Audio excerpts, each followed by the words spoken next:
not. Hello everybody, my name's CraigBennettII, and today we're going to get into a coding video. In this one, it's going to get into and, or, and not, and also we're going to get into if-else statements. So as far as things goes, I want to mention real quick, I'm going to be using Java as reference for the coding portion, but keep in mind that this is very basic and educated guess-wise.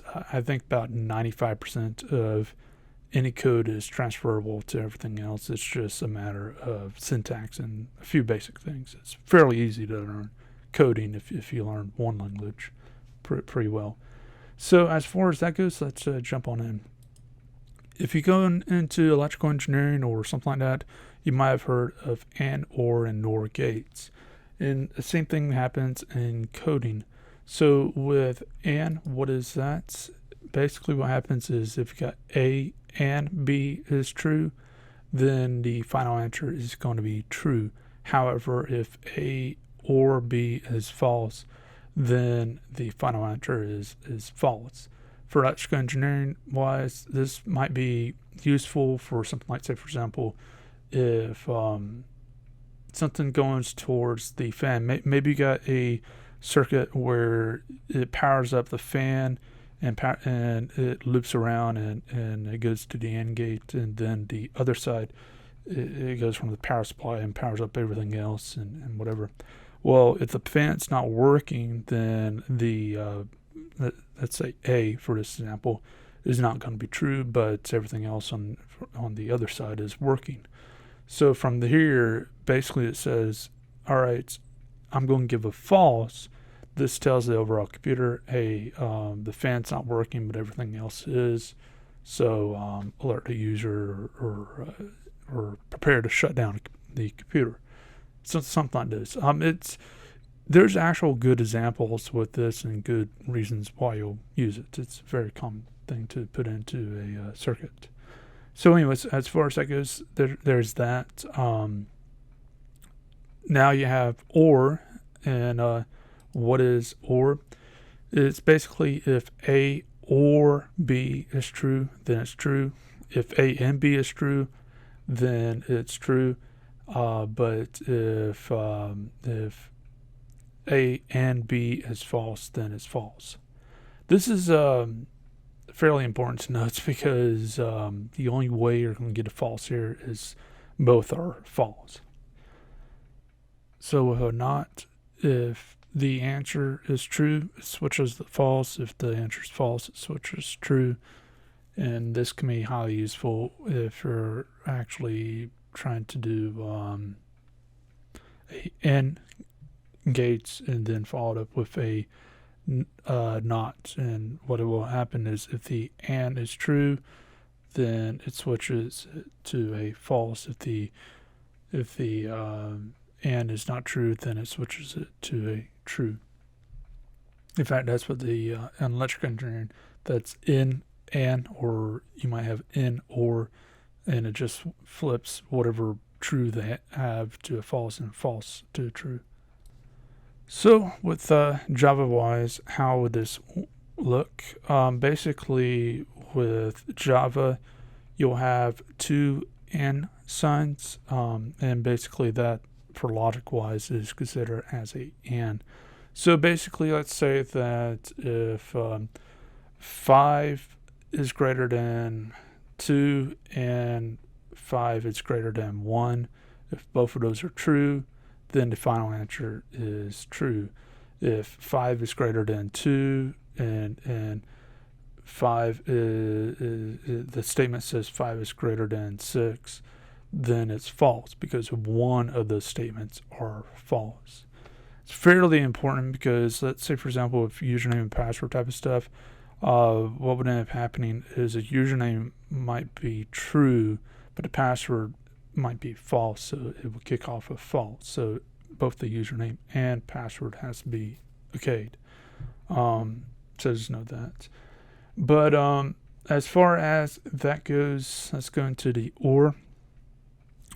For a statement I was doing before, 5 is greater than 2 and 5 is greater than 1. It's obviously both of them are going to be true because both are true. But if 5 is greater than 2, but 5 is greater than 6, it's still going to be true because 5 is actually greater than 2. And that's all it needs. Even though 5 is not greater than 6, and that part would be false, the 5 being greater than 2, that is making the entire statement true. This is fairly useful in and also coding and fewer things.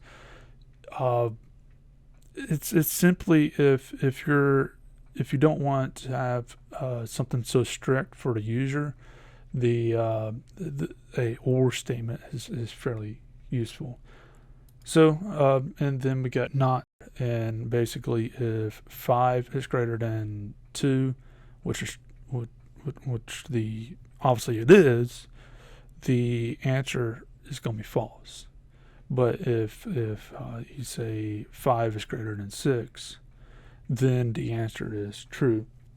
Again, not statements are rarely used. At least I personally just almost never see them. In most senior levels, they don't even know that Java can actually do not, believe it or not. But yeah, it's pretty rare, and I honestly cannot think of any actual good example for not statements. I know I've used it once or twice, but I mean that's literally about it. It's so rare. But with that being said, it's still worthwhile knowing, just in case if you have to run across it. It's not too much to know. So as far as that goes, that's fairly important to itself. So if else is a little bit difficult to explain, but it's one of the most common things to use in coding.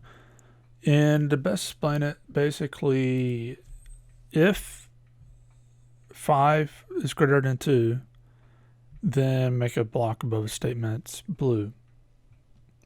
And what happens here is the if statement looks at the if basically says the following statement, if this is true, then do the following. Simple as that. If it's not true, it just ignores it. Simple as that. You can do a else. So if, say, 6 is greater than 10, which obviously would be false, then do the following.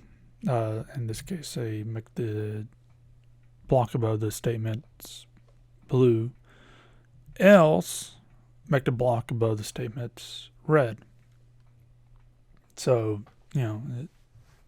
simple as that, where the else basically says if the statement is false, then do whatever the else says. What you can do is go a little bit further, is have a if statement, like if, 5 is greater than 10, so obviously it'll be false. It'll go to the else, and then you can do it if 6 is greater than 3, then make that block above the statement purple. So you can actually link multiple if statements, multiple if else statements by doing that. It's where you have an if and an else, then another if with inside that else, and you can keep going down that line if you want. I actually do have a few applications that's like that. It's fairly simple to do.